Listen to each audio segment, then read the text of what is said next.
আমাকে কিছু করলে তোর হাত পা ভেঙে সারা জীবনের জন্য লুলা বানিয়ে দিব। আমি ভাবলাম নীলা এখন তার পাওয়ার দেখাচ্ছে, অহংকারে তার মাথা ঠিক নাই। আমি বললাম, শোনো, আমার বোধহয় তোমার মাথা ঠিক নাই, তোমার লম্বা একটা ঘুম দরকার। আমি সম্পূর্ণ ঠিক আছি। আমি যদি চেয়ারম্যান হই তাহলে কত মানুষ আমাদের সম্মান করবে, তাই না? আমার এত সম্মান দরকার নাই, তোমাদের প্রকৃত সম্মান কোথায় জানো? ওকে ওকে, আমি আর শুনতে চাই না। নীলা, তোমার কি হয়েছে? কি সুন্দর কথাবার্তা ছিল তোমার, কথার মধ্যে আলাদা একটা জাদু ছিল, হঠাৎ করে সব পাল্টে গেল। আমার বোধহয় তোমার মাথা ঠিক নাই, এখন তোমার ঘুম দরকার। কি? আমার মাথা ঠিক নাই? এই বলে ঠাস করে আমাকে চড় মেরে দিল।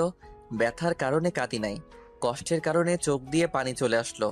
আমি নীলার পায়ে ধরে বললাম, নীলাপু, তুমি আমাকে মেরে ফেলো, কিন্তু আমার মা বাবার সাথে কটু কথা আর খারাপ ব্যবহার করো না। ওকে, পা ছাড়।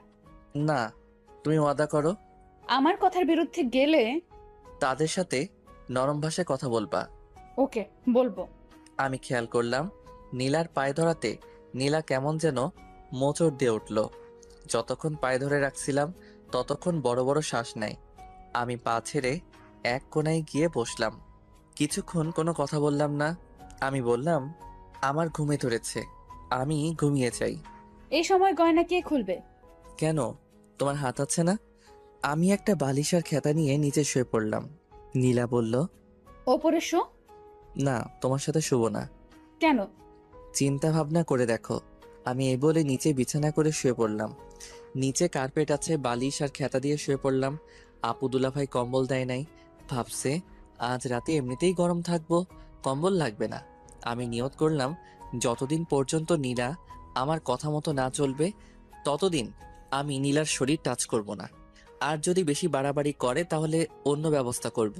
ভাবছিলাম আজ নীলার 27 বছরের জীবনের একটা কষ্টের ইতি ঘটতে যাচ্ছে, কিন্তু না, সেই কষ্টটা আরো দীর্ঘমেয়াদী হলো। নীলার মুখটা আমার চোখে ভাসছে, মন চাচ্ছে এখন গিয়ে মনের ইচ্ছা মতো কিস করার জন্য, কিন্তু সেটা সম্ভব না। যেদিন পর্যন্ত আমার পায়ে ধরে মাপ না চাইবে ততদিন পর্যন্ত কোনো স্পর্শ নাই। যদি পরকীয়া করে করুক, পরদিন অন্য মেয়ে নিয়ে আসবো। যেহেতু 27 বছর কোনো পরকীয়া করে নাই, মনে হয় না সামনে করবে। এইসব কথা ভাবতে ভাবতে কখন যে ঘুমিয়ে পড়লাম।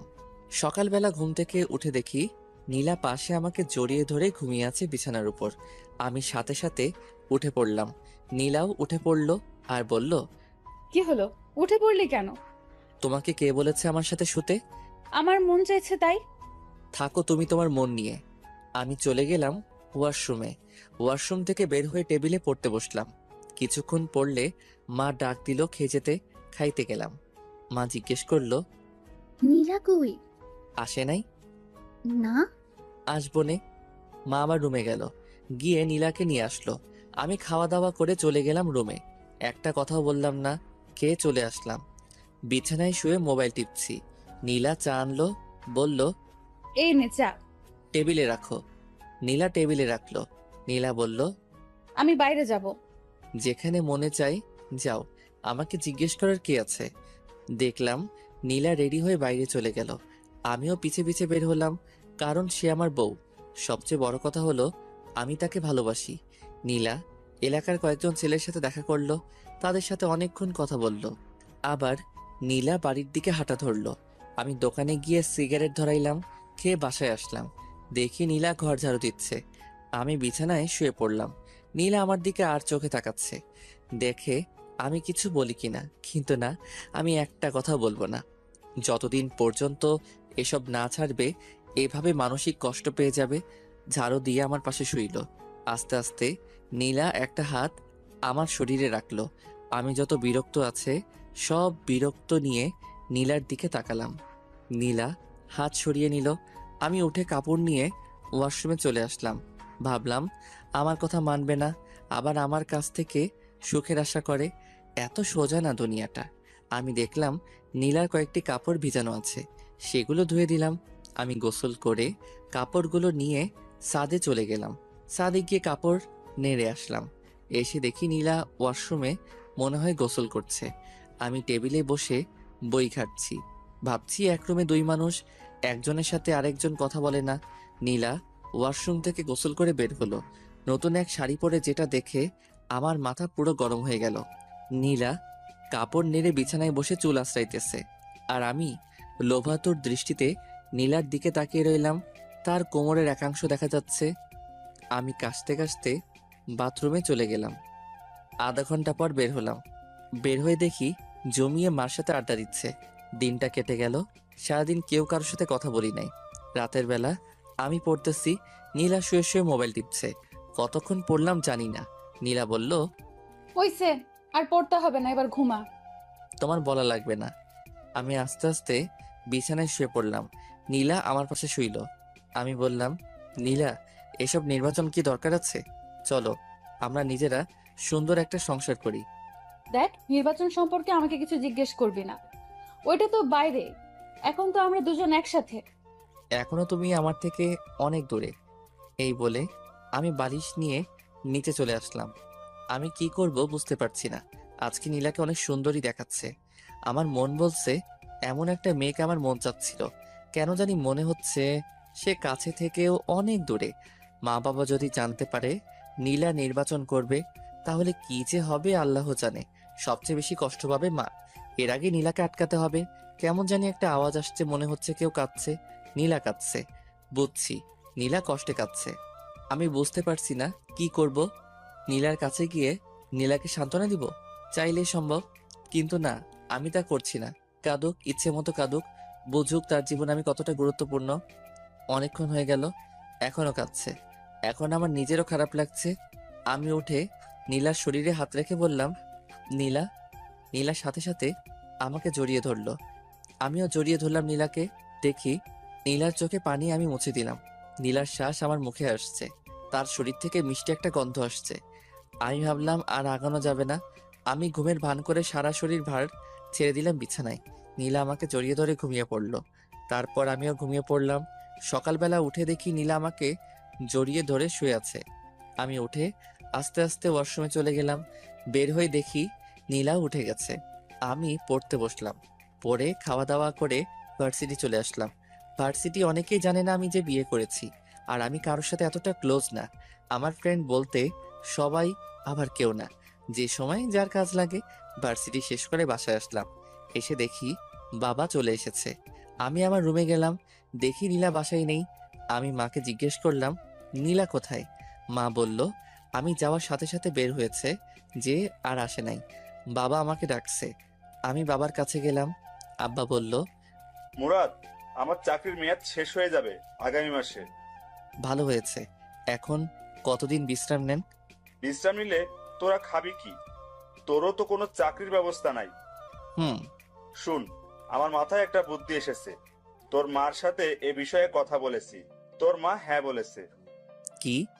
আমার চাকরির মেয়াদ শেষ হলে পেনশনের যে টাকা পাবো, সেটা দিয়ে আমি দেশের বাড়িতে একটা বাড়ি করি আর বাজারে একটা দোকান নিয়ে বসি। আমরা তো সারা জীবন ভাড়াটিয়ায় থেকে গেছি। আমি ভাবলাম কথাটা খারাপ না। এদিকে আগামী মাস আসতে আর 6 দিন বাকি, আর নির্বাচন আসতে আরো 2 মাস বাকি। নীলার বাবা আমাকে অনেক টাকা ক্যাশ দিয়েছে। আমি একটা টাকাও নিতে চাই নাই। খুশিতে আমাকে দিয়েছে নীলাকে বিয়ে করার জন্য। সেখান থেকে টাকা দিলে বাড়িতে একটা বাড়ি আর একটা ব্যবসা সুন্দর করে আসবে। আর এদিকে বাবা মাও জানবে না নীলা যে নির্বাচন করছে। আমিও লেগে যাব চাকরির খোঁজে। এসব কিছু চিন্তা করে বললাম, আপনার বুদ্ধিটা ভালো। আপনার পেনশনের টাকা দিয়ে হবে সবকিছু। দেখি হয় কিনা, না হলে ধার করতে হবে। ধার করা লাগবে না। শ্বশুরবাড়ি থেকে যে টাকা পেয়েছি সেটা দিয়েই হবে। ওকে। তোমার অফিসে চাকরির কোনো পোস্ট খালি আছে? না। তাহলে আমি আগামীকাল থেকে লেগে পড়ি চাকরির খোঁজে। তাই কর। আমি রুমে এসে ভাবতে লাগলাম নীলা কোথায় গেল। নীলার মার কাছে ফোন দিলাম। হ্যালো আম্মা, কেমন আছেন? ভালো। বাবা, তুমি কেমন আছো? ভালো। আম্মা, নীলা বলছিল বাড়ির কাছে এক বান্ধবীর বাসায় যাবে। সে কি আপনার এখানে এসেছে? না তো। ওকে, তাহলে বোধহয় এসে পড়বে। আমি ফোন কেটে দিলাম। নীলাকে ফোন দিলাম, ধরছে না, কেটে দিচ্ছে। আমি কি করব কিছু বুঝে পাচ্ছি না। ঘর থেকে বের হব তাকে খোঁজার জন্য, অমনি নীলা ঘরে ঢুকলো। আমি কিছু বললাম না। আর বললে কি হবে, সে তো আমার কথা শুনবেই না। এরপরেও আমি জিজ্ঞেস করলাম, কোথায় গিয়েছিলে? বাড়িতে গিয়েছিলাম। ও, মিথ্যা কথা ভালোই বলতে পারো। যেখানে মনে চায় সেখানে যাব, তোকে বলতে হবে? এমন কথা শুনে আমার মেজাজ গরম হয়ে যায়। আমি কানে কানে গিয়ে বললাম, রাতে তাহলে কাঁদিস, তোর খবর আছে। দেখবো না তুই কি করস।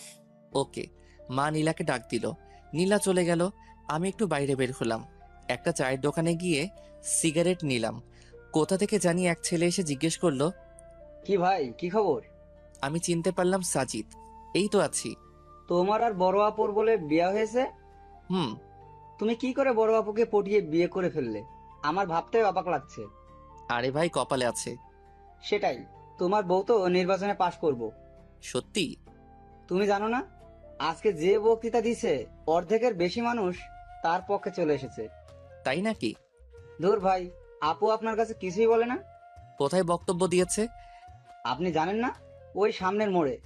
এত আয়োজন, এত কিছু, এসবের খরচ কে দিয়েছে? বড় আপু। ধুর ভাই, আপনি আমার কাছ থেকে চালাকি করে কথা জেনে নিচ্ছেন। আপু জানতে পারলে আমাকে মারবে। দুরু ভাই বসো। মামা বেনসুন দাও তো। মামা এসে সিগারেট দিল। আমি বললাম, আমার একটা কাজ করতে পারবা? আপুর বিরুদ্ধে আমি কিছুই করতে পারবো না। আরে বোকা, সে তো আমার বউ, আমি তার বিরুদ্ধে কি বলবো? শোনো, তুমি শুধু বলবা সামনে কোথায়, কোন জায়গায় তোমাদের বড় আপু বক্তব্য দেয়। কি করে বলবো? ফোন করে। ফ্ল্যাক্সির টাকা। 500 টাকা দিয়ে বললাম, এবার হবে। হুম। সাজিদ চলে যায়। আমি বাসায় আসি। এসে পড়তে বসলাম। দেখি নীলা খুব হাসি খুশি। রাতের খাবার খেয়ে আবার পড়তে বসলাম। আমি আর নীলা একটা কথাও বলি না, কারণ এখনো নীলা আমার কথা শুনছে না। আজকে কত মানুষের সামনে বেপর্দা হয়ে কথা বলল। আমার শরীরটা শুধু জ্বলছে। সবাই তো নীলার দিকে লোভাতুর দৃষ্টিতে তাকিয়ে রয়েছে। এটা তো আমি বুঝি। ভাগ্যে নির্মম পরিহাস। নীলা যদি আমার কথা শুনতো। এদিকে নীলা শুয়ে শুয়ে মোবাইল টিপছে আর একটু পরপর হাসি দিয়ে ওঠে। আমি নীলাকে জিজ্ঞেস করলাম, নীলা, তুমি যে নির্বাচন করছো, এত টাকা কোথা থেকে? আমার জমানো টাকা। আর একটা টাকাও খরচ করো না। এসব টাকা রেখে দাও। ভবিষ্যতে দেখবে তোমার সন্তানের জন্য অনেক কাজে লাগবে। আমার না মা হওয়ার অনেক ইচ্ছা। তুমি মা হওয়ার যোগ্যতা নেই। তুমি যদি মা হওয়ার, বেচারা ছোট বাচ্চাটা শুধু কষ্ট পাবে। আমি মা হলে বাচ্চাটাকে সারা দিন বুকের কাছে আগলে রাখতাম। শুনছি তুমি বলে নির্বাচনে জিতবে। আর এদিক দিয়ে যদি তুমি মা হও তাহলে কি হবে? তুমি সারাদিন কাজে এখানে সেখানে ঘুরে বেড়াবে, আর এদিকে বাচ্চাটা তোমার বুকের এক ফোঁটা দুধের জন্য কান্না করবে। আমি এসব দেখতে পারবো না। আমি মা হলে সারা দিন তাকে বুকে আগলে রাখবো। নীলা আজকে একটা সাদা ড্রেস পরেছে, বাংলায় যাকে বলে প্লাজো। আর যেহেতু নীলা শুয়ে আছে, তাই নীলার হাঁটু অব্দি প্লাজো উঠে আছে। নীলার এই সুন্দর পা দেখে আমার অবস্থা খারাপ। আমি আস্তে আস্তে কাছে গেলাম, গিয়ে নীলার পাটা ঢেকে দিলাম। আমি বললাম, নীলা, আমি তোমাকে অনেক ভালোবাসি। আমিও তোকে অনেক ভালোবাসি। তাহলে তুমি আমার কথা শুনছো না কেন? আমি একটা প্ল্যান হাতে নিয়েছি। সেই প্ল্যানটা আমি যে করেই হোক কমপ্লিট করব। নীলা, তুমি কেন বুঝছো না? যদি মা বাবা জানতে পারবে তুমি নির্বাচন করছো, তাহলে বুঝতেই পারছো মা কতটা কষ্ট পাবে। যেই মাকে তুমি বিয়ার কথা বলাতে মা সাথে সাথে রাজি হয়ে যায়, তোমাকে কতটা বিশ্বাস করে। একটু ভুলের জন্য সব শেষ হয়ে যাবে। আমাকে একজন বলছে, একজনে অনেক কথা বলবে, এসব কথায় কান্না দিতে। সকল স্বামী তার স্ত্রীর ভালো চায়। আমি কখনো তোমার খারাপ চাই না। নীলা, এসব হলো ছেলে মানুষের কাজ। তোমার উচিত আমাদের সংসার কিভাবে সুন্দর করা যায় সেটা চিন্তা ভাবনা করা। যা তো এখান থেকে তুই, আমার ভালো লাগছে না। আমি জানি নীলা, আজকে তুমি কোথায় গিয়েছো। জানলে ভালো। কেন নীলা, তোমার কি একটু জানের ভয় নেই? আছে। তাহলে এত মানুষের সামনে বেপর্দা হয়ে কিভাবে কথা বললে? আমি অনেকক্ষণ প্র্যাকটিস করেছি। আর আমাকে কি কেউ মেরে ফেলবে নাকি? তুমি একা একা চলো, আমার ভয় করে। তাহলে তুই আমার সাথে চল। নীলা, তুমি আমাকে ভালোবাসো? হুম। যদি আমি তোমাকে ছেড়ে চলে যাই, তাহলে তুমি কষ্ট পাবে না? ছেড়ে চলে যাবে মানে? যেখানে যাস সেখান থেকে তোকে বের করে আনবো। হুম। নীলার এমন কথা শুনে আমার চোখ দিয়ে পানি পড়ছে। এ কি, তুই কাঁদতেছিস কেন? তোমার কথা শুনে কাঁদছি। তোর কষ্টটা বল। হয়তো তোমার সুখের দিনে আমি থাকবো না, আর আমার সুখের দিনে তুমি থাকবে না। কেন? ইস নীলা, তুমি যদি আমার কথা বুঝতে। আমি তোমার সাথে না থাকতে পারলেও তোমার ছায়া হয়ে থাকবো। মানে? মানে বুঝতে হবে না, এখন ঘুমাও। আমি বালিশ নিয়ে নিচে আসবো। নীলা বলল, ওপরে শো, নিচে অনেক ঠান্ডা। ওকে। আমি নীলার উল্টো দিকে মুখ ফিরে শুয়ে রইলাম। ঘুম আসছে, ঘুমিয়ে পড়লাম। নীলার যে করেই হোক নির্বাচনে দাঁড়াবে, এবং পাশ করেও নিজের নাম সারা দেশে ছড়িয়ে দিবে। এখন যদি যে কোনো বাতাসে উপেক্ষা করবে, রাস্তাঘাটে হাঁটলে কত সম্মান করবে মানুষ। মুরাদের আবদার নীলা বুঝতে পারে, কিন্তু নীলাকে নির্বাচনে দাঁড়াতেই হবে। নীলা ভাবছে, নীলা নির্বাচনে পাশ করলে মুরাদ দেখবে তার কত সম্মান। তার আগে যেভাবেই হোক তাকে টিকে থাকতে হবে। নীলা আবার ভাবে সে কোনো ভুল করছে না তো, কিন্তু লোকের সমর্থনে সব ভুলে যায় নীলা। নীলা বুঝতে পারছে মুরাদ খুব কষ্ট পেয়েছে। মনে মনে নীলা ভাবে আর মাত্র 2টা মাস, তারপর দেখতে পাবে তোমার আর কোনো কষ্ট থাকবে না। নীলারও ঘুম পাচ্ছে।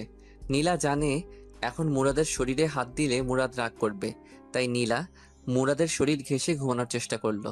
আস্তে আস্তে নীলা মুরাদের শরীরটা জড়িয়ে ধরলো। শেষমেশ মুরাদকে জড়িয়ে ধরে ঘুমিয়ে পড়লো। সকালবেলা ঘুম থেকে উঠে দেখে মুরাদ পড়ছে। নীলা অনিচ্ছা সত্ত্বেও কেন জানি পিছন থেকে জড়িয়ে ধরলো। মুরাদও নীলার হাতটা নিয়ে নীলার হাতে চুমু খেলো। আর কিছুক্ষণ পর নীলা ওয়াশরুমে চলে আসলো। একেবারে গোসল করে বের হলো। ছাদে কাপড় নাড়তে যাবে। 3 তলা থেকে 4 তলায় উঠলো। 4 তলায় এক মহিলার কাণ্ড দেখে নীলা থমকে যায়। দেখলো একটা বাচ্চা ছেলেকে চোখে চোখে মুখে চুমু দিয়ে বলল, যাও বাবা, বাবার সাথে স্কুলে যাও। আর বাচ্চাটা বলল, বাই মা। যাওয়ার সময় বাচ্চাটা মার গালে চুমু খেলো। শেষমেশ টাটা দিতে দিতে বাচ্চাটা চলে গেল। নীলা পুরো কাজটা দেখলো। দীর্ঘ একটা শ্বাস ফেলে মনে মনে বলল, ইস, আমার যদি এরকম একটা বাচ্চা থাকতো। পেটের দিকে হাত দিয়ে পেটের মধ্যে হাত বুলিয়ে দেয় নীলা। মুরাদ, তুই কেন বুঝতে পারস না আমার মনের কথা? আমাকে একটা বাচ্চা দে, কসম করে বলছি। তার কোনো কষ্ট আমি হতে দিব না। নীলা আবার ভাবে, মুরাদ হয়তো ঠিকই বলেছে, এসব তো ছেলে মানুষের কাজ। আমার কাছে তো ঘরের ভেতর। আমি 2-3টা বাচ্চা নিয়ে সুখের ঘর করব। নীলা নিচে এসে দেখলো মুরাদ কলেজে চলে গেল। নীলা নিয়ত করে ফেলেছে এসব বাদ দিয়ে মুরাদের কথা মতো চলবে। নীলা ঘর থেকে বের হলো অফিসে গিয়ে নিজের পথ বাতিল করতে। বাসা থেকে বের হয়ে হাঁটা ধরলো। কিছুক্ষণ যাওয়ার পর কোথা থেকে জানি এক মেয়ে এসে বলল, আপু আপু, আমার বাড়ির সামনে। প্লিজ আপু, আমার সাথে একটা ছবি তুলে। বলতে পারবো আমি চেয়ারম্যান আপুর সাথে ছবি তুলেছি। সবাই আমাকে বস মানবে। প্লিজ আপু। ওকে ওকে, তুলো। মেয়েটা ছবি তুলে বলল, আমার আপনাকে খুব ভালো লাগে। আমার ফ্যামিলির সবাই আপনাকে ভোট দেবে। Thank you. হেঁটে কেন, রিক্সা দিয়ে যান। আসলে শরীরটা বেড়ে যাচ্ছে তো তাই। ওকে আপু, চলেন আপনাকে এগিয়ে দেই। চলো। মেয়েটা আর নীলা হাঁটছে। সামনে দিয়ে যে যায় সেই লম্বা করে একটা সালাম দেয়।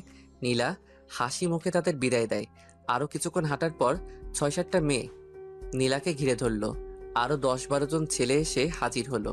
পুরো একটা দল হয়ে গেল। এক সময় মিছিল শুরু হয়ে গেল। মিছিলের মধ্যে আরো মানুষ যোগ দিতে থাকে। পরে মোটামুটি বড় একটা মিছিল হয়ে যায়। অনেকক্ষণ সবাই বড় আপুর পক্ষে মিছিল করে। এক জায়গায় এসে এক রেস্টুরেন্টে নিয়ে সবাইকে কিছু খাওয়াইয়া তাদের বিদায় দিল। নীলা বাড়িতে চলে আসে। এসে ফ্রেশ হয়ে শুয়ে ভাবতে লাগলো কোথা থেকে কি হয়ে গেল।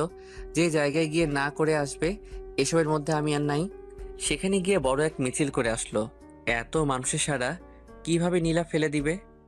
এখন কত সম্মান, পরে না জানি কত সম্মান হবে।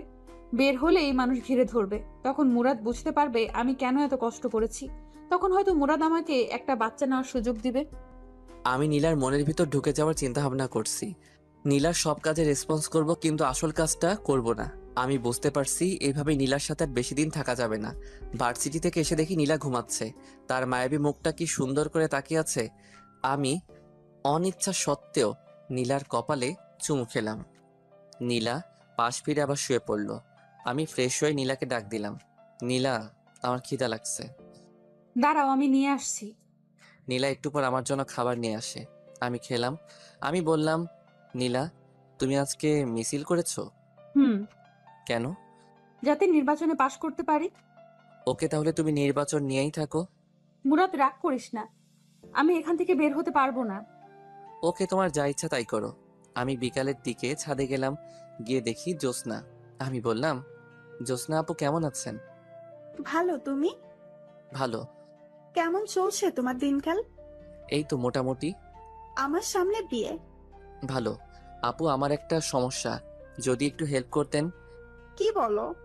নীলা খালি নির্বাচন করে, এই নিয়ে তাকে আমি প্রতিদিন বোঝাই, কিন্তু সে কোনো কথা কানে নেয় না। আপনি যদি একটু হেল্প করতেন। যে তার স্বামীর কথা শুনে না, তাহলে অন্য আরেকজনের কথা কি শুনবে? তারপরেও একটু কথা বলে দেখবেন। ওকে। আমি যাই। হুম। আমি চলে আসি। কি করব কিছুই মাথায় আসছে না। এভাবে 1 সপ্তাহ চলে গেল। বাবা গ্রামে চলে যায়। গ্রামের বাড়িতে নতুন বাড়ি হলে মাও চলে যাবে। নীলা জিজ্ঞেস করলে বলি বাড়িতে বেড়াতে গেছে। আমি এই বিষয় নীলার কাছ থেকে সম্পূর্ণ গোপন রাখি। আর সে নির্বাচন নিয়ে ব্যস্ত। এদিকে টাইম দেওয়ার কোনো প্রশ্নই আসে না। নীলাকে কেমন জানি লাগে। তার সাথে কথা বলা, হাসাহাসি এখন আর ভালো লাগে না। এখন কেন জানি নীলাকে বিরক্তিকর মনে হয়। আমি আস্তে আস্তে নীলার সাথে কথা বলা কমিয়ে দিলাম। ওই তো আগামীকাল সারাদিন নীলার সাথে একটা কথা বলি নাই। বুঝতেই পারছেন এটা কতটা কষ্টকর। নীলাকে অনেক বোঝালাম, শেষমেশ যেই কদু সেই লাউ। আমি ভাবলাম নীলার মা বাবার সাথে এই বিষয়ে কথা বলতে হবে।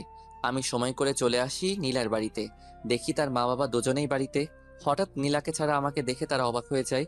নীলার মা বলল, বাবা, তুমি এমন সময় একা? নীলা কোথায়? নীলা বাড়িতে। আম্মা আব্বা কিছু কথা আসছিল। নীলারে নিয়ে একটা সমস্যা হচ্ছে। কি সমস্যা? আসলে নীলা খালি নির্বাচন নির্বাচন করে। এই সারাদিন নির্বাচন নিয়ে বাড়ির বাইরে ব্যস্ত থাকে। কত যে বললাম এসব ছেড়ে দিতে, আমরা সুন্দর করে সংসার সাজাই, কিন্তু কে শুনে কার কথা। আপনারা দুজন যদি একটু বলতেন এসব ছেড়ে দিতে, তাহলে খুশি হতাম। আসলে বাবা কি বলবো, সে ছোটবেলা থেকেই স্বপ্ন দেখে আসছে এই এলাকায় নির্বাচন করবে। তাই সে ছোটবেলা থেকে টাকা জমাইছে। তোমার অসুবিধা হলে আমরা অবশ্যই নীলাকে বুঝাবো। ধন্যবাদ। আমি নীলার বাড়ি থেকে খাওয়া দাওয়া করে বাসায় আসলাম। এসে দেখি নীলা ঘরের ভিতর নাচতেছে। আমি মুচকি হাসি দিলাম। আমি বললাম, এত খুশি কেন? সবাই বলছে আমি পাশ করব। ঘরের বাইরে বের হলে কত মানুষ আমাকে ঘিরে ধরে। সেটা তো ধরবেই, কারণ তুমি অনেক সুন্দরী, আর সুন্দরের পূজা করে সবাই। সুন্দরী বলে না, আমি চেয়ারম্যান হব বলে। এখনো কোনো নেতা তোমাকে আহ্বান করে নাই রাতে তার সাথে থাকার জন্য? এটা কি বললি তুই? আবার বল। মুহূর্তের মধ্যে নীলা চোখ মুখের রং পাল্টে গেল। যদি এরকম অফার পাও তাহলে ফোন করে বলে দিও আজ রাতে আমি বাইরে থাকবো। ঠাস ঠাস করে দুটো চর বসিয়ে দিল গালে। আমি বললাম, সত্যি কথা বললে কারো সহ্য হয় না। নীলা কেঁদে দেয়। কেঁদে কেঁদে আমাকে জড়িয়ে ধরে বলে, তুই এমন কথা বলিস না। এই নীলা শুধু তোর, নীলার সব তোর। নীলার যৌবন রূপ সব তোর। এসব কিছু তোর জন্য। নীলা আমার একটা হাত নিয়ে তার গালে দিল। খুব কষ্ট হচ্ছে নীলা, এর একটা কিছুই আমি পাবো না। এসব কিছু কয়েকদিন পর পথের মানুষের কাছে চলে যাবে। এমন কথা মুখে আনিস না মুরাদ। আমি তোরে ভালোবাসি। তোকে ছাড়া আমি বাঁচবো না। তুই এমন কথা আর বলিস না। প্লিজ নীলা, তুমি এসব ছেড়ে চলে আসো। প্লিজ প্লিজ, তোমার আর আমার জন্য সুন্দর একটা জীবন অপেক্ষা করছে। এসব ছেড়ে দাও। নীলা কিছু বলছে না। আমি আস্তে আস্তে নীলার গালে ধরে নীলার ঠোঁটের কাছে আমার ঠোঁট নিয়ে আস্তে আস্তে লাগিয়ে দিলাম। নীলা চোখ বন্ধ করেছে। নীলা আমার মাথাটা চেপে ধরলো তার ঠোঁটে। আমি পাগলের মতো কিস করছি। নীলাও। নীলার শ্বাস ভারী হচ্ছে। আমি ভাবলাম এখনই বাদ দিতে হবে, না হলে নীলাকে আটকানো কঠিন হবে। আমি আস্তে আস্তে নীলাকে ছেড়ে দিলাম। নীলা বলল, কি হলো? ভালোই তো লাগছিল, আবার ধর। মনে হয় মা ডাকছে। এই বলে আমি সোজা ঘর থেকে বেরিয়ে আসলাম। নীলা বুঝতে পারছে না কি বলবে, শুধু তাকিয়ে রইল। আমি ভাবলাম লাভ নাই, যতদিন না পর্যন্ত ওইসব ছাড়বে না ততদিন পর্যন্ত আমাকে পাবে না। আমি 2-3 জায়গায় চাকরির জন্য নিবন্ধন করলাম। এসব বিষয় নীলার কাছে গোপন রাখলাম। তাকে বলে কি করব? আমি বাইরে যাওয়ার সাথে সাথে নীলা ঘর থেকে বের হয়ে পড়ে। আর কি বলবো, এসব কিছু নীলার কাছে গোপন রাখলাম। আমি সোজা বাইরে আসলাম। এসে সিগারেট খেলাম। খেয়ে রুমে ঢুকলাম। রুমে ঢুকলে নীলা বলল, তুই আমার বাবা মার কাছে বিচার দিয়েছিস কেন? মনে চেয়েছে। দেখ, আমাকে নিয়ে প্রতি দোকানে এখানে সেখানে সব জায়গায় কথা হয়। তারা বলে আমি জিতলে এলাকার উন্নতি হবে, এলাকায় শান্তি থাকবে। এসব মানুষের কথা আমি কি করে ফেলে দিতে পারি? আমি ছাড়তে পারবো না। ভালো, তোমার যদি মনে চাই করো, মনে থাকে যেন। পরে যখন কেঁদে কেঁদে আমাকে জোরে চিল্লাই চিল্লাই ডাকবে তখন আমাকে পাশে পাবে না। নীলা, তুমি এখন বাচ্চা মেয়ে না। ভালো মন্দ বিচার করার বিবেক তোমার মাথায় আছে। হায় রে কপাল আমার, আমারই দোষ কেন যে সুন্দরীর পাগল হলাম। যদি জ্যোৎস্নাকে অথবা তানহাকে বিয়ে করতাম তাহলে কতই না সুখী হতাম। এই বলে রুম থেকে বের হয়ে আসলাম। সোফায় এসে টিভি দেখতে লাগলাম। কিছুক্ষণ পর মা এসে বলল, আগামীকাল বাবা আসবে। দিনটা কেটে গেল নীলার সাথে। আর কথা বলি নাই। পরদিন বাবা এসে আমাকে ডাকা শুরু করলো। আমি গেলাম বাবার কাছে। একটা কাগজ ঢিল দিয়ে বলল, এসব কি মুরাদ? আমি কাগজ ধরে দেখি নীলার নির্বাচনের পোস্টার। তার মানে বাবা জেনে গিয়েছে নীলা নির্বাচন করছে। বাবা আবার বলল, কোথায়? তোর বউ কোথায়? আস্তে বাবা, আমার কথা শোনো। কি শুনবো? আমি জানি নীলা নির্বাচনে দাঁড়াচ্ছে। কি বললি তুই? নীলা নির্বাচনে দাঁড়াচ্ছে? তার কত সাহস! তাড়াতাড়ি তার মাকে ফোন দে। এমন অলক্ষী মেয়ে আমাদের দরকার নেই। শোনো, আমি তোমাদের বুঝিয়ে বলি। বাবা, আমি জানি না যে নীলা নির্বাচনে দাঁড়াচ্ছে। বাসরাতে সে আমাকে বলে, তখন যা হওয়ার হয়ে গেছে। এখন তার কিছু করার নাই। আমি নীলাকে অনেক বোঝালাম, কিন্তু কে শুনে কার কথা। আব্বা মা যা হওয়ার হয়ে গেছে। তোমরা কোনো টেনশন করো না, আমি বিষয়টি দেখছি। তোর বউ যেন আমার সামনে না পড়ে। ওকে, আমি দেখছি। আমি চলে আসলাম। দেখি নীলা চুপচাপ বসে আছে আর আমার দিকে আর চোখে তাকাচ্ছে। আমি হাসি মুখে বললাম, তোমাকে কিছু বলবো না, তোমার যা মনে চাই করো। নীলা কিছু বলল না। আমি চুপচাপ বেলকনিতে গিয়ে বাইরে তাকিয়ে রইলাম। নীলা আমার পাশে এসে দাঁড়ালো আর বলল, তোকে আমি কষ্ট দিতে চাইনি মুরাদ। আমার কষ্ট তো কিছুই না। মা আর বাবা অনেক দুঃখ পেয়েছে তোমার এই অপ্রত্যাশিত কাজে। সরি। সরি বলে কি লাভ? সরি বললে কি আর তুমি এসব থেকে ফিরে আসবে? তুমি তো বুঝতে পারছো না সবাই তোমাকে কি সম্মান করবে। বলবে দেখো দেখো চেয়ারম্যানের জামাই। সব ছেলেরা তোমাকে দেখে হিংসা করবে। নীলা, তুমি এখনো ছোট রয়ে গেছো। আমার জায়গায় যদি অন্য কেউ থাকতো, তাহলে এতদিনে তুমি এতদিনে কি? চেয়ারম্যান হয়ে যেতে। আমি যে ভালো সেজন্য তোমাকে বাধা দিচ্ছি। শুনো, এখন তুমি গিয়ে আমার মায়ের কাছে আর বাবার কাছে মাপ চাইবা। বলবা আর আমি নির্বাচনে দাঁড়াচ্ছি না। বলবো না। বলবা না? না না না। আমি আমার হাত উঠাইলাম চর দিতে, কিন্তু কোনো এক টানে আর পারলাম না চর মারতে। নীলা বলল, মারলি না চা? দেখতাম তোর কত সাহস। এখন যদি আমি একটা ফোন করি তাহলে শত শত ছেলে চলে আসবে। আমি চাইলে তোকে মেরে বুড়িগঙ্গা নদীতে ফেলে দিতে পারি। আমি মোবাইল দিয়ে বললাম, এই নাও, এখন তোমার ছেলেদের ফোন দাও। তারা আসুক, এসে আমাকে মেরে বুড়িগঙ্গায় ভাসায় দিক। তুই কি ভাবছিস আমি পারবো না? তুমি আবার না পারতে পারো। আমি কানে কানে গিয়ে বললাম, পারলে করে দেখা। আমি সেখান থেকে চলে আসলাম। আমার আর ভালো লাগছে না। এখন থেকে আর নীলার সাথেই শুবো না। আজ 1 সপ্তাহ হলো নীলার সাথে শুই না। আমি আমার মতো, নীলা নীলার মতো। এদিকে আমার চাকরির ইন্টারভিউর জন্য কল আসলো। এদিকে বাবা মা চলে গেল গ্রামের বাড়িতে। যাওয়ার আগে নীলাকে কয়েকবার বললাম বাবা মার কাছে মাপ চাইতে, কিন্তু কে শুনে কার কথা। এখন আমি আর নীলা একা। আমি ইন্টারভিউ দিলাম। আমার আগের রেজাল্ট ভালো ছিল বলে চাকরিটা হয়ে গেল। কিন্তু সমস্যা একটাই, বাসা থেকে অনেক দূরে। আমি সকালে যাই, বিকালে আসি। নীলা ভাবে আমি ভার্সিটিতে যাই। কিছুদিন পর সন্ধ্যার সময় বাসায় ঢুকলাম। দেখি নীলা আর 5জন ছেলে, একজন মেয়ে বসে আড্ডা দিচ্ছে। তাদের একজনের হাতে সিগারেট, নীলাও সিগারেট খাচ্ছে। আমি ঘরে ঢুকলে নীলা বলল, এ হলো আমার স্বামী মুরাদ। মাঝখান থেকে একজন ছেলে বলে উঠল, বড় আপু, আপনি বিয়ে করে ফেলেছেন? আমরা তো জানি না। আসলে সবই কপাল। আর মুরাদ কিন্তু খুব ভালো ছেলে। কেউ তার সাথে বেয়াদবি করবি না। ওকে আপু। আপু, আমাদের কাজটা বুঝিয়ে দেন। নীলা আমাকে বলল, মুরাদ তুই একটু ঘরে যা। ওকে। আমার মাথা পুরো গরম হয়ে আছে। কিছু বলবো না তাকে। আমি ভাবলাম এভাবে আর চলতে পারে না। আরে, আমার তো একটা সম্মান আছে। চেয়ারম্যান হওয়ার পর সবাই বলবে, দেখো দেখো চেয়ারম্যানের জামাই, কিন্তু সেটা বলবে টিটকারি করে। ভাবলাম আজ নীলাকে শেষবারের মতো বলবো, তারপর অন্য কোনো রাস্তা দেখতে হবে। নীলা তাদের সাথে কথা বলে অনেকক্ষণ। এই ফাঁকে আমি তাদের জন্য হালকা নাস্তা নিয়ে যাই। নীলার অহংকারে শেষ নাই। নীলা তাদের ছোটখাটো মিটিং শেষ করলো। আমি পড়তে বসলাম। রাতে খাওয়ার জন্য নীলা আমার জন্য বাইরে খাবার আনে। আমি খেলাম। ভাবলাম আজ একসাথে শুই। আমি শুলাম তাড়াতাড়ি, কারণ সকালে অফিসে যেতে হবে। দেখি নীলা মোবাইল টিপছে। আমি বললাম, নীলা, বলো। মোবাইল রাখো। ওকে বলো। নীলা, তোমার নির্বাচন আর কতদিন আছে? আর মাত্র 15 দিন। ভালো, তোমাকে শেষবার ওয়ার্নিং দিচ্ছি। তুমি কি এখান থেকে বের হতে পারবে? আর কতবার বলবো? তাহলে শোনো, এসব ছেলে পেলে নিয়ে ফ্ল্যাটে আসবা না। কেন? আমি না করছি তাই। ওকে, তোমার যা ইচ্ছা। আমি বিছানায় শুয়ে ঘুমিয়ে পড়লাম। পরদিন সকালে উঠে গেলাম অফিসে। অফিস শেষ করে অফিসের আশেপাশে বাসা খুঁজতে লাগলাম। নীলার মুরাদের একই জ্ঞান জ্ঞান, আর ভালো লাগে না। প্রতিদিন একই বিষয় নিয়ে কথা বলে। ভালো হয়েছে তার বাবা মা চলে গেছে, না হলে কত বাধার সম্মুখীন হতে হতো। মুরাদকে নীলা অনেক ভালোবাসে, সেজন্য নীলা এত অসম্মানের পরেও মুরাদের কাছে পড়ে রয়েছে। কিন্তু নীলা বুঝতে পারছে না মুরাদের কি হয়েছে। কিছুদিন ধরে মুরাদ নীলার সাথে খুব ভালো ব্যবহার করছে, খুব হাসি খুশি, সব কাজে রেসপন্স। নীলা বুঝতে পারলো মুরাদ তাহলে এতদিনে সবকিছু বুঝতে পারছে। ওই তো সেদিন নীলার মিটিং করে আসতে দেরি হয়েছিল। মুরাদ এগিয়ে গিয়ে নীলাকে নিয়ে আসে।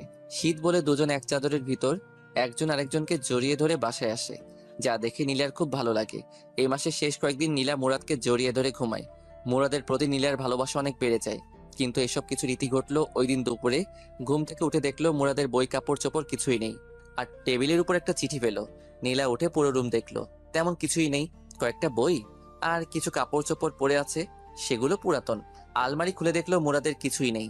তাহলে কি মুরাদ চলে গেল কোথায়? নীলা জোরে জোরে মুরাদ বলে ডাক দিল, তার শব্দই আবার ফিরে আসলো। পুরো ফ্ল্যাট চেক করলো, প্রয়োজনীয় সবকিছু আছে। নীলা নীলা আস্তে আস্তে চিঠির কাছে আসলো। নীলার বুকটা কাঁপছে। মুরাদ কি চলে গেছে? আগে মোবাইল নিয়ে কল করলো মুরাদের নাম্বারে, ফোন বন্ধ। এবার চিঠির কাছে এসে চিঠি হাতে নিল, কাপা কাপা হাতে। চিঠি খুলে পড়তে লাগলো। চিঠিতে লেখা আছে, নীলা, আমি কোনো চিঠি লিখছি না যাতে পরে উত্তর দিতে না পারো।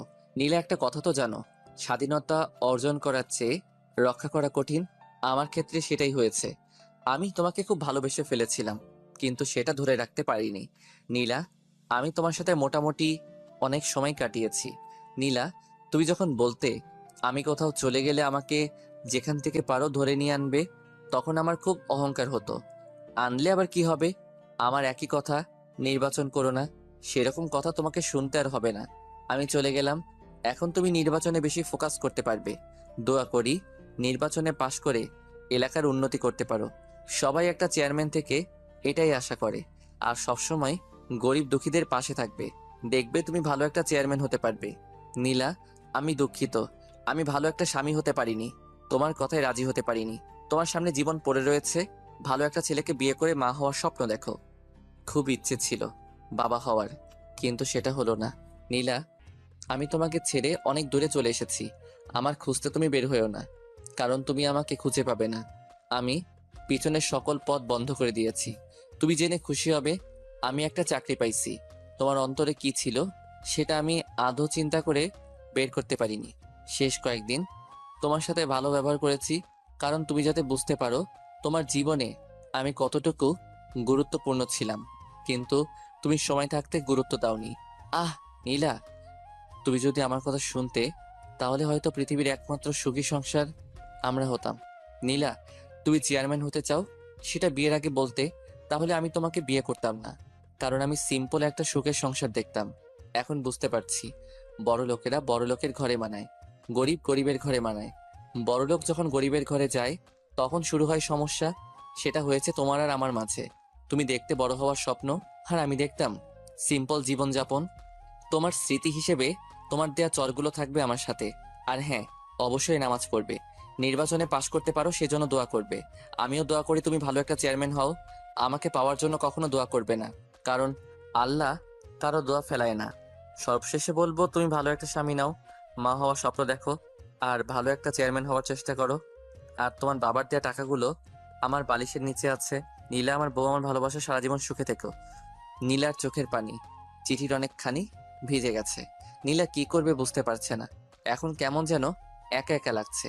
আরেকবার নীলার মনে হচ্ছে ভালোই হয়েছে, খালি খালি সারাক্ষণ ঘ্যাং ঘ্যাং করতো। নীলা আস্তে আস্তে চোখের পানি মুছলো, বিছানায় এলিয়ে চিন্তা করতে লাগলো। বালিশের নিচে হাত দিয়ে দেখে টাকা, অনেক টাকা। নীলার কেমন যেন ভয় ভয় করছে। নীলা একা এই বাসায় থাকতে পারবে না। মুরাদ বলছে চাকরি পেয়েছে, কোথায় পেয়েছে সেটা জানতে হবে। সেটা জানতে পারলে তার ঠিকানা বের করা যাবে। নীলা পুরো ফ্ল্যাট খুঁজলো, এরকম কিছুই পেল না। নীলার মনে হলো কে জানি দরজায় টোকা দিচ্ছে। খুলে দেখে জ্যোৎস্না।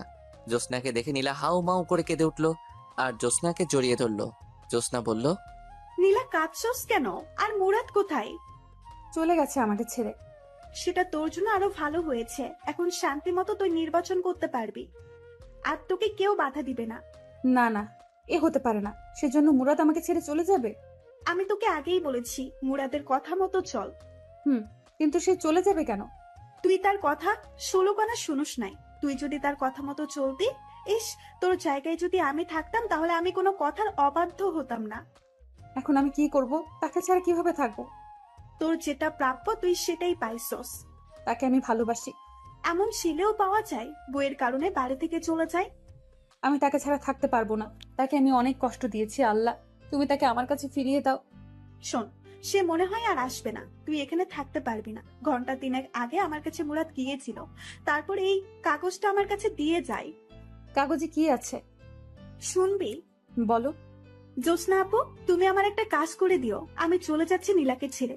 নীলা তো এখানে একা থাকতে পারবে না, আর যদি থাকে তাহলে বলবেন কাউকে সাথে নিয়ে থাকতে, কারণ রাতে বুঝতে পারবে রাতটা তার জন্য কতটা নিষ্ঠুর।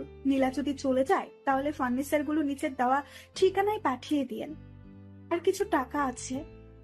না, আমি এখানেই থাকবো। শেষমেশ আমি এই ঘরটা নিয়ে আমি বেঁচে থাকতে চাই।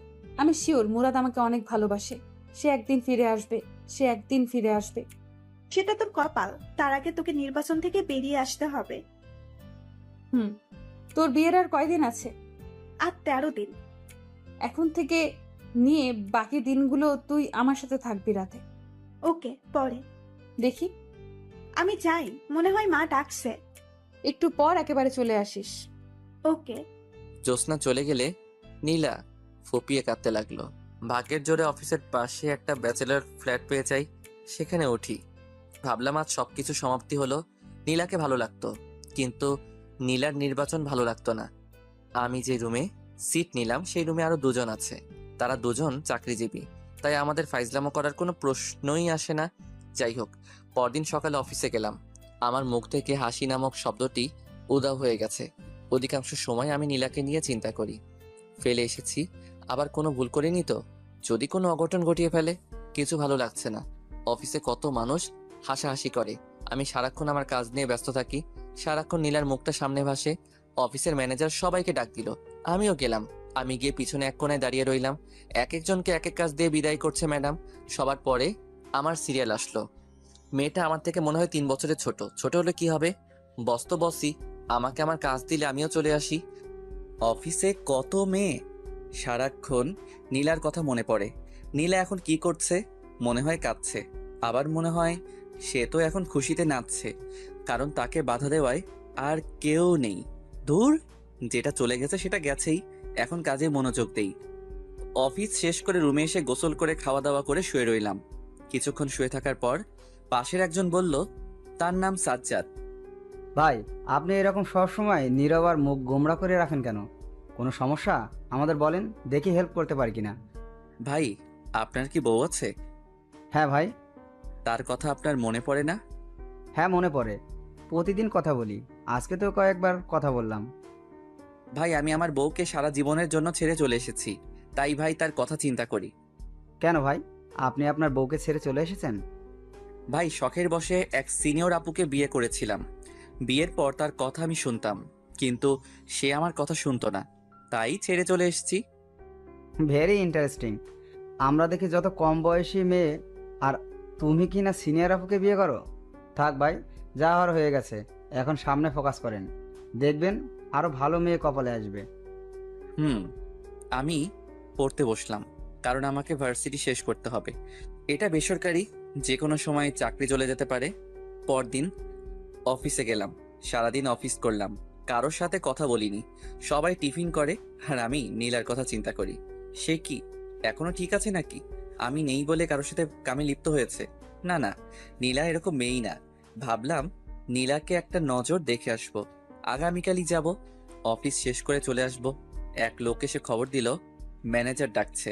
আমি অফিসে গেলাম। ম্যাডামকে দেখে আমার মেজাজ গরম হয়ে যায়। ম্যাডাম, এটা কোনো কাপড় পরলো? একটা টাইট জিন্স আর টাইট শার্ট, ঠোঁটে লিপস্টিকে ভরা, চুলগুলো মাথায় পাহাড় করে রেখেছে। আমি লজ্জায় মাথা নিচু করে দাঁড়িয়ে রইলাম। নীলাকে আমি জিন্স অবস্থায় 2 দিন দেখেছি, তারপরেও প্রথম প্রথম। আর সবসময় নর্মাল পোশাক পরতো, যার কারণে নীলাকে আমার অনেক ভালো লাগতো। আর শাড়ি পরা অবস্থায় দেখলে মনে হতো, রিয়ান ভাইয়ের কথাটা, কোন গ্রহ থেকে এসেছো তুমি, যেখানে শুধু রূপের চর্চা করা হয়। এখন নীলার শাড়ি পরা মুখটা মনে হলে শরীরে কাঁপুনি দিয়ে ওঠে। বসেন। আমি মাথা নিচু করে চেয়ারে বসলাম, আবার বলল, মুরাদ ভাই, এখানে কি আপনার কোনো কাজ করতে অসুবিধা হচ্ছে? না। তাহলে সব সময় এমন মনমরা হয়ে থাকেন কেন? 2 দিন একেবারে বেশি। আমার মতে এই অফিসে আসার পর একমাত্র আমার সাথে আপনি কথা বলেছেন। কেন? কারণ জানতে পারি? না, আমি শুধু আমার কাজ করব। এমন মানুষ হয়? আপনার বাড়িতে দেখলাম আপনি বিবাহিত। আপনার ওয়াইফের সাথে কোনো সমস্যা হয়েছে? সেরকমই ধরতে পারেন। এটা কোনো সমস্যা হলো? সেজন্য আপনি যাওয়ার সময় তার সবচেয়ে বেশি পছন্দের জিনিসটা নিয়ে যাবেন। দেখবেন সব ঠিক হয়ে যাবে। হুম। আমি চলে আসলাম। হিসেব করে দেখলাম নির্বাচনের আর মাত্র কয়েকদিন বাকি। পরদিন অফিস বন্ধ, তাই সময় করে রাতে এলাকায় আসলাম, যাতে কেউ না চিনতে পারে। শীতের রাত, মুখে মাফলার জ্যাকেট বেঁধে, সাথে মাথায় ক্যাপ দিয়ে রাস্তায় হাঁটছি। হাঁটতে হাঁটতে বাসার সামনে গেলাম। বাসার নিচে দাঁড়িয়ে আর চোখে বেলকনিতে তাকাচ্ছি। দেখি বাতি জ্বালানো। তার মানে নীলা এখানেই আছে। সে কি কাঁদছে নাকি হাসছে সেটা যদি দেখে যেতে পারতাম। অপেক্ষা করি, যদি বেলকনিতে আসে। বেশি অপেক্ষা করতে হলো না, না চাওয়ার চেয়ে বেশি পেয়ে গেলাম। যেটা দেখে নীলার আসল মুখোশ উন্মোচন হয়ে গেল। দেখি 3জন ছেলে আর 4জন মেয়ের সাথে নীলা হাসতে হাসতে বের হচ্ছে, যেটা দেখার জন্য আমি মোটেও প্রস্তুত ছিলাম না। আমি ভাবলাম আমার ধারণা সব ভুল। আমি ভাবছিলাম নীলা বোধহয় মন খারাপ করে বসে আছে, কিন্তু না, নীলা নীলার মতো নির্বাচনের কাজ করছে। থাকুক সে তার নির্বাচন নিয়ে, আমি থাকি আমার মতো। আর নীলার চিন্তা মাথায় আনবো না, এলাকার নাম মুখে নিব না। আমি মন খারাপ করে বাসায় চলে আসলাম। সারা রাত ঘুম নাই। কি করব? আমি নীলাকে ছেড়ে চলে আসলাম, অথচ আমি বেশি কষ্ট পাচ্ছি। আর এদিকে নীলা খুশিতে শেষ। শখের বসে গিয়েছিলাম সিনিয়র মেয়েকে বিয়ে করতে, আবার সে বলে এলাকার ডন। এমন ফালতুমি আমার কপালে জুটল। সে বলে আমার বউ। দূর ঘুমাই। এসব চিন্তা করতে করতে কখন যে ঘুমিয়ে যাই। এদিকে নীলা কাঁদতে কাঁদতে চোখ ফুলিয়ে ফেলেছে, কারণ মুরাদকে ছাড়া নীলার এক মুহূর্ত ভালো লাগে না। সারাদিন ঘরে নীলা একা, কিছু ভালো লাগে না। খাওয়া দাওয়া ঠিক মতো করে না। এখন নীলা মুরাদের অভাব হাড়ে হাড়ে টের পাচ্ছে। দুদিন ধরে নীলা নির্বাচনের কোনো কাজে যাচ্ছে না, কারণ তার মন ভালো না। কি বলবে গিয়ে নীলা? ওই দিন রাতে নীলাকে তার সাথের লোকেরা দাওয়াত দিল। নীলা বলে দিয়েছে আসতে পারবে না, কিন্তু হলো কি, রাতে কয়েকজন বাসায় এসে হাজির। তাদের জোড়াজড়িতে নীলা তাদের সাথে গেল। সেখান থেকে এসে জ্যোৎস্নাকে কল দিল। জ্যোৎস্না আসলো। রাতে জ্যোৎস্নার সাথে ঘুমাই। দুজন শোয়ার পর জ্যোৎস্না বলল, এসব তুই ছাড়বি? এসব ছাড়লে দেখ মুরাদ তোর কাছে ফিরেও আসতে পারে। সত্যিই মুরাদ আবার আমার কাছে ফিরে আসবে? যখন শুনবে তুই আর নির্বাচনে দাঁড়াচ্ছিস না, তখন বুঝতে পারবে তুই মুরাদের কথা শুনছস। কি করে বুঝবো? সে কি এই দেশে আছে নাকি নাকি নতুন বিয়া করে ফেলছে? এই বলে নীলা কেঁদে দিল। লীলা কাঁদিস না, তার জন্য দোয়া করবেন। সে যেন ভালো থাকে। দেখবে একদিন ঠিকই আল্লাহ তোদের দুজনকে মিলিয়ে দেবে। নীলা ফুপিয়ে ফুপিয়ে কাঁদছে আর মোবাইল থেকে ছবি বের করে মুরাদকে দেখছে। এসব দেখতে দেখতে কখন যে ঘুমিয়ে যায়। সকালে উঠে নীলা নামাজ পড়ে আল্লাহর কাছে অনেক কান্নাকাটি করে মুরাদকে ফিরিয়ে দেওয়ার জন্য। আমি পরদিন অফিসে যাই। গতকাল থেকে আজকে আমার মনটা বেশি খারাপ। অফিস শেষ করে চলে আসব, একজন এসে বলে গেল ম্যাডাম ডাকছে। আমি ম্যাডামের অফিসে গিয়ে মাথা নিচু করে দাঁড়িয়ে রইলাম। বললাম, বসেন। আমি আস্তে আস্তে বসলাম। এখন আপনি আমার সামনে হাসি দেবেন। পারবো না। দেন বলছি, দেন, না হলে আপনার চাকরি নট। আমি হাসি দেওয়ার চেষ্টা করলাম, কিন্তু হাসির বদলে ফুপিয়ে ফুপিয়ে কান্না শুরু করলাম। এটা কি হলো? আমি বললাম হাসতে আর আপনি কিনা কাঁদছেন। প্লিজ কাঁদবেন না। এই নিন টিস্যু। টিস্যু নিয়ে আমি চোখ মুছলাম। ম্যাডাম বলল, এক্স্যাক্টলি আপনার সমস্যা কি আপনি আমাকে খুলে বলবেন? হুম। আপনার ওয়াইফ কি মারা গেছেন? না, তবে বেঁচে থেকেও আমার সাথে নেই। আমি বুঝেছি। যান, আপনাকে কিছুদিন ছুটি দিলাম, বউকে নিয়ে কোথা থেকে ঘুরে আসেন। হুম। আমি চলে আসলাম, কিন্তু পরের দিন আমি অফিসে যাই। ম্যাডাম অবাক হয়ে যায়, কিন্তু কিছু বলল না। আমি হিসেব করলাম নীলার নির্বাচন হতে আর সপ্তাহ 7 দিন আছে। কিছু ভালো লাগছে না, কেন জানি মন চাচ্ছে নীলাকে আরেকটা নজর দেখতে। দূর আমার বেহায়া মনে, আমি আর নীলার কথা মনে আনবো না। ভাবলাম আরেকটা বার দেখেই আসি, এটাই শেষ। পরদিন রেডি হয়ে রাতে বের হলাম। কিছুক্ষণ জার্নি করার পর এলাকায় পা রাখলাম। আমার উদ্দেশ্য বাসায় নিচে দাঁড়িয়ে তার হাসি মুখটা দেখে চলে আসবো।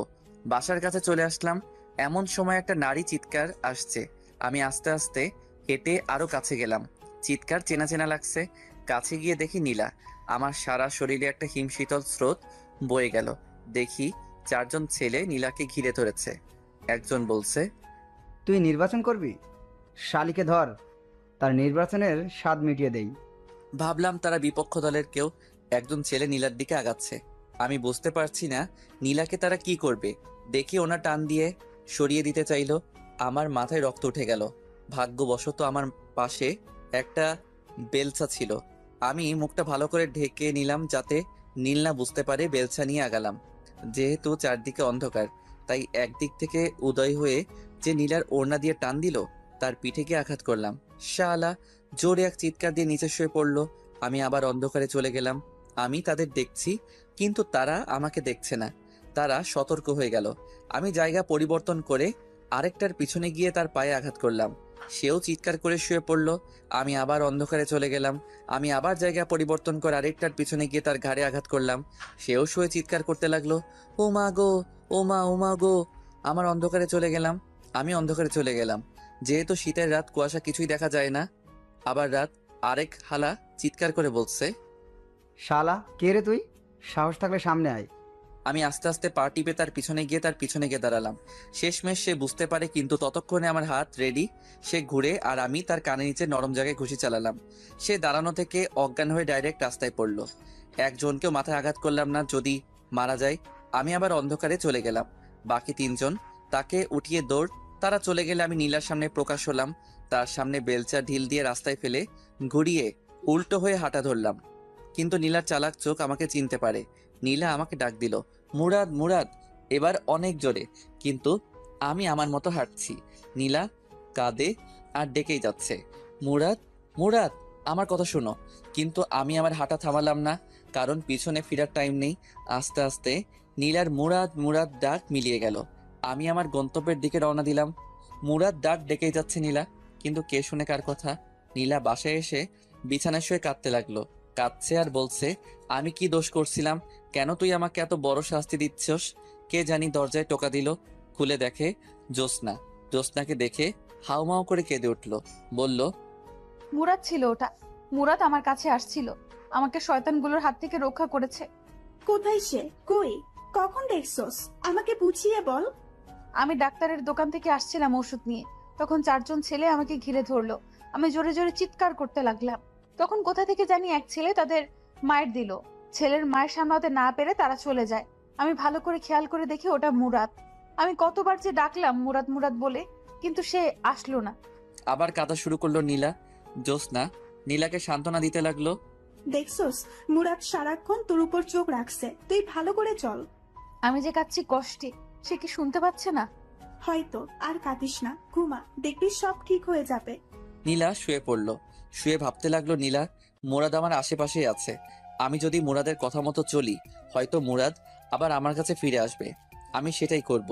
নীলা বুঝতে পারছে ঘরের মধ্যে ছেলে মানুষের কি দরকার। এখন নীলা বুঝতে পারে এসব নির্বাচন হলো ছেলে মানুষের জন্য, মেয়েদের জন্য হলো ঘর। যখন মেয়ে ছেলের জায়গায় যায়, তখনই শুরু হয় ঝামেলা। আর আমি মুরাদকে ছাড়া কিছু কল্পনা করতে পারি না। মুরাদ আমার সব। এসব চিন্তা করতে করতে নীলা ঘুমিয়ে যায়। পরদিন ওঠে। এভাবে 5 দিন চলে যায়। নির্বাচনের আর 2 দিন আছে, কিন্তু মুরাদ আর আসে না। শেষমেশ নীলা নির্বাচন থেকে অব্যাহতি নেয়, কারণ তার দরকার মুরাদকে। আর নির্বাচন না করলে মুরাদ আসবে। মুরাদকে নিয়ে নীলা বাকিটা জীবন পার করে দিতে চায়। আজ 5 দিন হয়ে গেল। আমি ওই দিনের ঘটনা ভুলতে পারছি না। নীলার মুরাদ, মুরাদ ডাকটা কেন জানি এখনো আমার কানে বাজছে। আমার মন বলছিল, যা গিয়ে তোর ভালোবাসাকে জড়িয়ে ধর, কিন্তু আমার পা সামনে হেঁটে চলে এসেছে। নীলাকে আমার অনেক মায়া লেগেছে, কারণ নীলা আগের থেকে অনেক শুকিয়ে গেছে। কেমন যেন নীলার মুখে সেই লাবণ্যতা নেই। আমি বুঝতে পারছি নীলা অনেক কষ্টে আছে, কিন্তু এত কষ্টের পরেও কি নীলা নির্বাচন ছেড়ে আমার কাছে মাপ চাইবে? আমার মা বাবার কাছে মাপ চাইবে? কে জানি। 6 দিনের মাথায় আমি অফিস শেষ করে চলে আসছি। এক লোক এসে বলল, ম্যাডাম ডাকছে। ম্যাডামের নাম তানিয়া। আমি অফিসে গেলে ম্যাডাম বলল, আপনার নাম কি? মুরাদ। আপনার ওয়াইফের নাম কি? সেটা না বললে হয় না? বাড়ি কোথায়? নরসিংদী। ওকে, যান। আমি ম্যাডামের কাজ করবার কিছুই বুঝলাম না। নির্বাচনের 2 দিন পর গেলাম এলাকায় শিওর হতে নীলা নির্বাচনে পাশ করেছে কিনা। আমি এলাকায় ঢুকে এক লোককে জিজ্ঞেস করলাম, ভাই, এই এলাকার চেয়ারম্যান কে? আগে যে ছিল সে। মানে তাহলে আপনাদের বড় আপু নির্বাচনে পাশ করে নাই? আরে ভাই, আর বললেন না। কত আশায় ছিলাম বড় আপু পাশ করলে এলাকার অনেক উন্নতি হবে, কিন্তু হলো কি, নির্বাচনের 2 দিন আগে বড় আপু নির্বাচন থেকে অব্যাহতি নেয়। পরে আর কি হবে, আগে যে আছে সেই পাশ করে। আমি লোকটাকে ধন্যবাদ বলে চলে আসলাম। ভাবলাম তাহলে নীলা এতদিনে আমার কথা শুনছে, কিন্তু সে সময় থাকতে শুনেনি। অতএব আমি আর নীলার কাছে যাচ্ছি না। এদিকে নীলা একা হয়ে গেল, কারণ জ্যোৎস্নার বিয়ে হয়ে গেছে। নীলা রাতে কিভাবে থাকবে? বাড়িতেও নীলা কিছু বলে নাই। নীলা ভাবলো সারা রাত মুরাদের কথা চিন্তা করে কাটিয়ে দিবে। নীলা রাতে অনেক ভয় পায়, বুঝতে পারছে মুরাদ তার কাছে এতদিন কি ছিল। রাতে নীলা ঘুমাতে পারে না ভয়ে, শেষ রাতে ঘুমিয়ে যায়। নীলা চিন্তা করছে আজকে রাতে কিভাবে থাকবে। নীলার এক ফুফাতো বোনের কথা মনে পড়লো, তার নাম তানিয়া, খুব হ্যান্ডসাম আর নীলাকে খুব সম্মান করে। নীলা ভাবলো তানিয়াকে ফোন করে দেখা যায় কয়েকদিন থেকে যায় কিনা। পরেরটা পরে দেখা যাবে। নীলা তানিয়াকে ভিডিও কল দেয়। তানিয়া ফোন ধরে। আসসালামু আলাইকুম তানিয়া, কেমন আছো? জি আপু ভালো। তুমি কেমন আছো? এই তো ভালো। তোমার চেহারা তো তা বলছে না। আমার চেহারা কি বলছে? মনে হচ্ছে তুমি অনেক কষ্টে আছো, কেমন যেন আগে থেকে শুকিয়ে গেছো। শোনো, এখন থেকে তুমি আমার কাছে থাকবে। কেন, তুমি না বিয়ে করেছো? তোমার জামাইয়ের কি হয়েছে? ওর কথা আর বলিস না। এখন তুমি বলো কখন আসবা। অফিস শেষ করে চলে আসবো। কাপড় চোপড় নিয়ে আসবা, কিছুদিন থাকবা। ওকে? ওকে, চলে আসবো। নীলা ভাবলো যাক একটা ব্যবস্থা হলো। এখন কিছু রান্না করতে হবে তার জন্য। নীলা তার জন্য অনেক কিছুই রাঁধলো। রাত্রেবেলা তানিয়া আসলো, তানিয়াকে খাওয়ালো। তানিয়ার অনেক ক্লান্ত লাগছে, তাই তানিয়া ঘুমিয়ে যায়। সকালে উঠে আবার তানিয়া অফিসে চলে যায়। নীলা সারাদিন ঘরের ভিতর কাটিয়ে দেয়। বিকালের দিকে তানিয়া অফিস শেষ করে আসে। আসলে তারা একসাথে খেলো। খাওয়ার সময় তানিয়া জিজ্ঞেস করলো, আপু তোমার হাজবেন্ড কোথায়? এই বিষয়ে জিজ্ঞেস না করলে হয় না? না, তোমাকে বলতেই হবে। তুমি আগে থেকে অনেক চেঞ্জ হয়ে গেছো। আগে সবসময় তোমার মুখে হাসি লেগে থাকতো, আর এখন তোমার কি অবস্থা হচ্ছে? দিন দিন শুকিয়ে কাঠ হচ্ছ। ঠিক মতো কি খাওয়া দাওয়া করো না? এটা নিশ্চয়ই তোমার পিচ্ছি হাজবেন্ডের কারণে। সে কোথায়? খাওয়ার পর তোমাকে বলি। ওকে, খাওয়া দাওয়া করে দুজনে বিছানায় বসলো। তানিয়া বলল, এবার বলো। সে আমাকে ছেড়ে চলে গেছে। কি? এটা কি করে সম্ভব? সারা জীবন শুনে এসেছি স্বামীর জ্বালায় মেয়েরা বাপের বাড়ি চলে যায়। এ তো দেখছি পুরো উল্টো। তুমি কি এমন করেছো যার কারণে তোমাকে ছেড়ে চলে যেতে হলো? তার কোনো দোষ নেই, সব দোষ আমার। আমি তার কথা শুনিনি। বুঝেছি। তুমি এখানে কেন পড়ে রয়েছো? সে যেহেতু তোমাকে ছেড়ে চলে গেছে, তাহলে তুমি বাড়ি চলে যাও। একা একা ভয় করে না? করে। যদি সে আবার ফিরে আসে, সেই অপেক্ষায় বসে আছি। ও, আমার ঘুম ধরেছে। শুয়ে পড়ো। তানিয়া শুয়ে পড়ল। নীলাও শুয়ে পড়ল। তানিয়া জিজ্ঞেস করলো, আচ্ছা আপু, তোমার হাজবেন্ডের নাম কি? মুরাদ। তার বাড়ি জানি কোথায়? নরসিংদী। আপু, তার একটা ছবি দেখাও তো। নীলা মুরাদের একটা ছবি দেখায়। তানিয়া তাদের কাহিনী সব বুঝতে পারে। এদিকে নীলা আপু মুরাদের জন্য কেঁদে কেঁদে শেষ, আর ওদিকে মুরাদ নীলা আপুর জন্য কেঁদে কেঁদে শেষ। এখন দুজনকে মিলিয়ে দেওয়ার দায়িত্ব তানিয়ার। তানিয়া চিন্তা করলো নীলা আপুকে কিছু বুঝতে দিবে না, দুজনকে সারপ্রাইজ দিবে। তানিয়া বলল, আপু, তুমি তো সারাদিন ঘরেই বসে থাকো। আগামীকাল চলো না আমার অফিসে। না রে, আমি যেতে পারবো না। চলো না প্লিজ, তোমার অনেক ভাল লাগবে। কখন আসবি? যাবো, আর গিয়ে 1 ঘন্টা পর চলে আসবো। ওকে, সকালবেলা মন চাইলে। মন চাইলে না, তোমাকে যেতেই হবে। ওকে। নীলা ঘুমিয়ে যায়। সকালে উঠে নাস্তা করে তানিয়ার সাথে চলে আসে তানিয়ার অফিসে। গিয়ে তানিয়া যে অফিসে বসে কাজ করে সেখানে গিয়ে বসলো। তানিয়া বলল, আপু তুমি একটু বসো, আমি আসছি। ওকে, তাড়াতাড়ি চলে আসিস। ওকে। একটু বসলো নীলা। কে জানি অফিসে প্রবেশ করলো। নীলার পাশের চেয়ারে বসলো। নীলা মাথা নিচু করে বসে আছে, ভালো লাগছে না। একটু বসলো, ভাবলো উঠে বাইরে চলে যাবে, কিন্তু নীলার নাকে পরিচিত একজনের ঘ্রাণ আসছে। বুকের ভিতর কেমন যেন চিনচিন করে উঠলো।